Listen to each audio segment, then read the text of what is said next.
Alright guys, what's going on? It's Anthony Rich. We're back with another video, and today we are doing a Halloween 2018 review. I've never done a movie review. Actually, my old channel, I used to review movies and shit.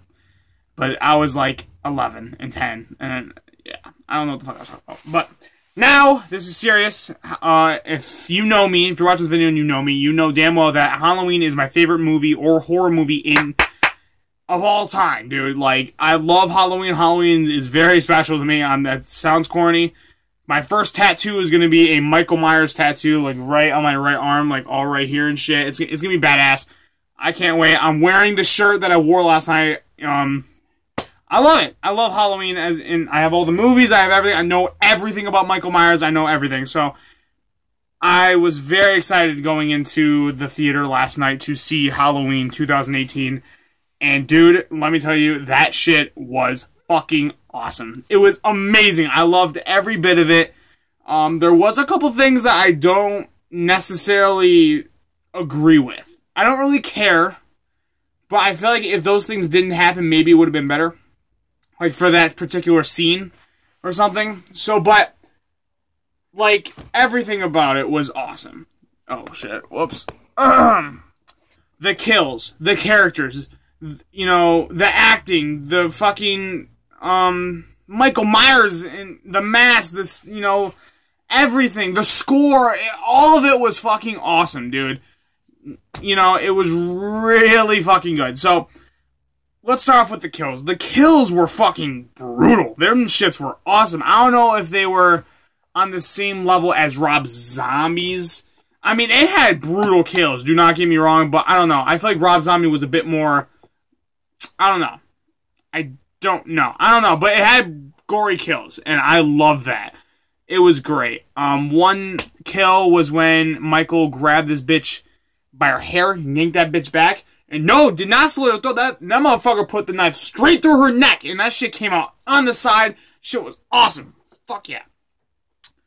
There's a scene where he bashes a fucking guy in his head, dude, with his foot. Just boom! And then all of his fucking brains just come out. It's just like, oh, dude, it's so good. Yeah, dude. And then there's an off-screen kill where he puts this teenager on this spike on a gate. Like, the shit is like right through his fucking jaw. This shit is, alright. The kills in general, there was a lot more than the original. Obviously, the original had 5. This one had like 12 plus. Shit was awesome. It did so well with kills. And I'm happy that they were bloody and gory. I love that shit. I love gore in horror movies. It's great. That's why I love Evil Dead, the Evil Dead remake so much. There's a lot of blood. And I love blood. So, yes. The characters.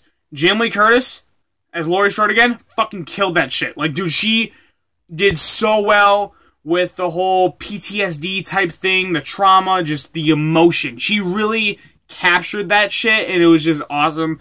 Newcomer, Andi, I say Matichak, but she said some other shit, I forgot what it was, but I say Matichak. Andi Matichak, dude, she did well as Allison Strode, that is Laurie's granddaughter. She did really well. Judy Greer, there's a lot of people saying that she did like shit. I don't really know why. I thought she was fine.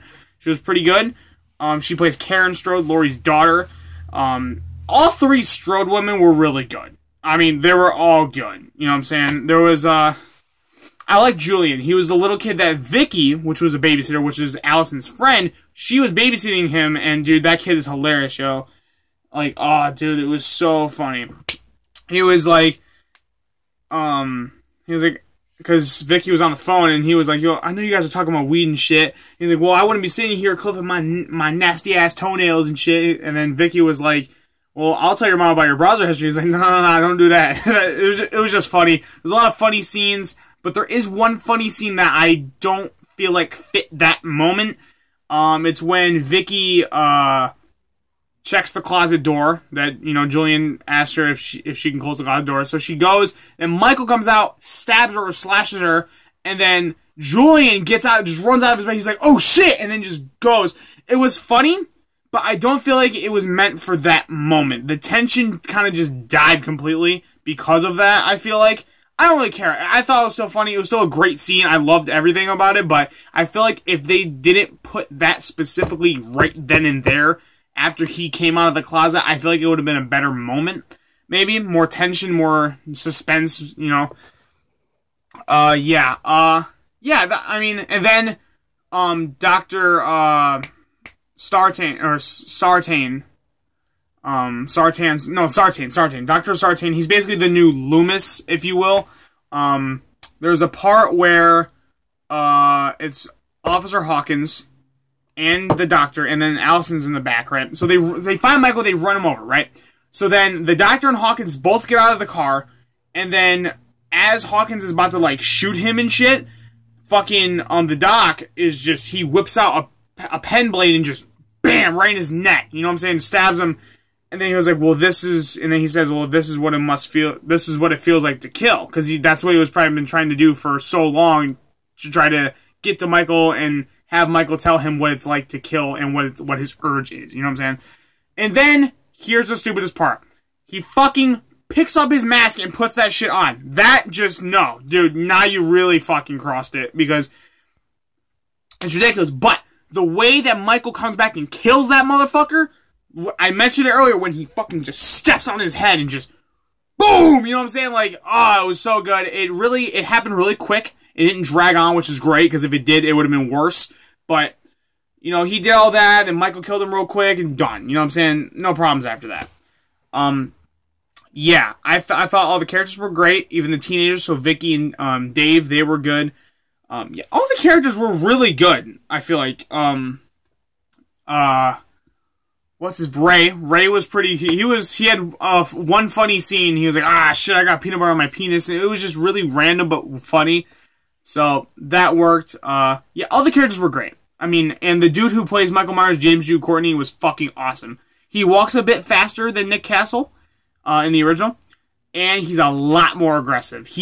That's why I feel like him walking fast makes sense. Like, he's just fucking angry. He's walking fast as shit, just mad aggressive, especially with the kills. He doesn't give a fuck. Michael does not give a fuck in this movie. He's absolutely crazy. Speaking of kills, one reason why Michael doesn't give two shits is because he fucking killed a kid. Like, an 11-year-old. Like, not even joking. It's actually crazy. Like, dude, that shit shocked the ever-living fuck out of me. Like, I was like, what the fuck? This is the first kid he's ever killed.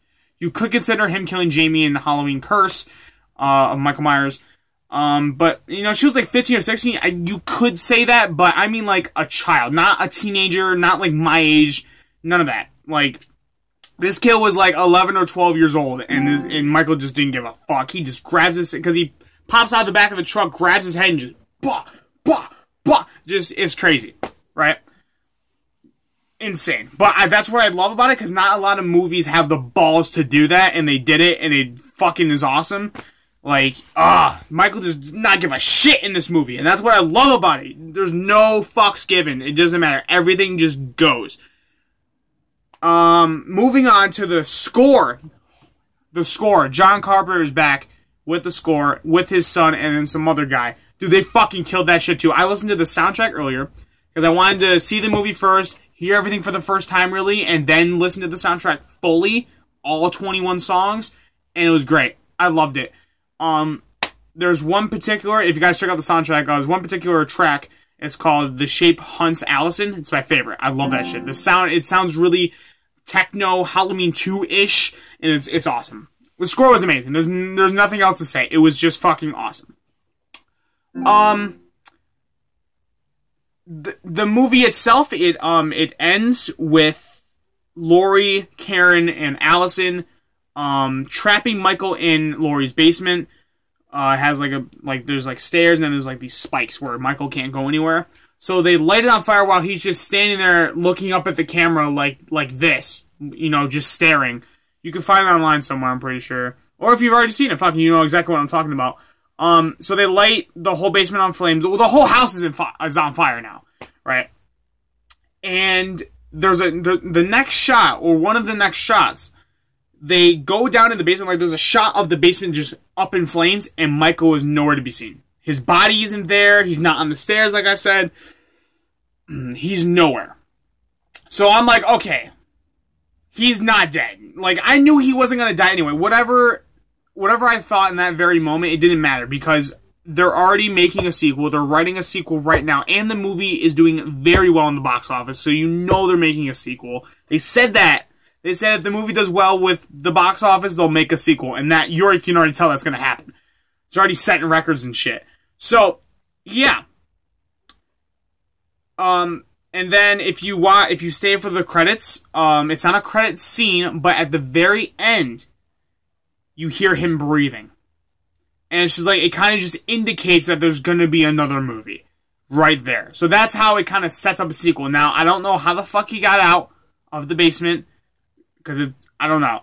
There had to be like another way out or something, because his body was not visible or seen at all. So I'm very excited for the next movie, how that's going to happen. That won't happen for at least another year or two. If it comes out next year, well, I think they're rushing it, maybe, but it doesn't take much to make a Halloween film, especially if you know what the fuck you're doing.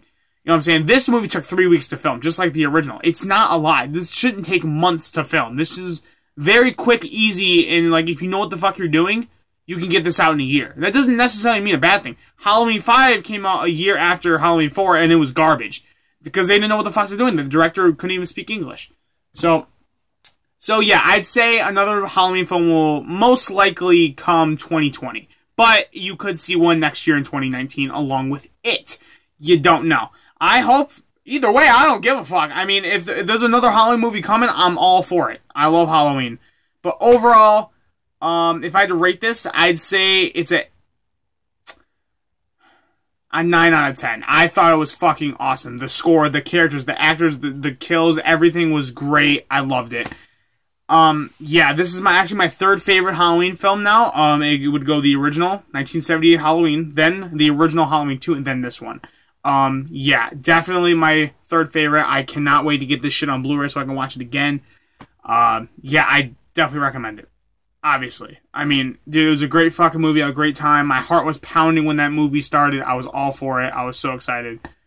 Yes, I love that shit. So that's my review, my spoiler review. Oh, Ryan just got back on. We're probably going to talk about that shit. Yeah. Hope you guys enjoyed the review. See you guys in the next one. Deuces.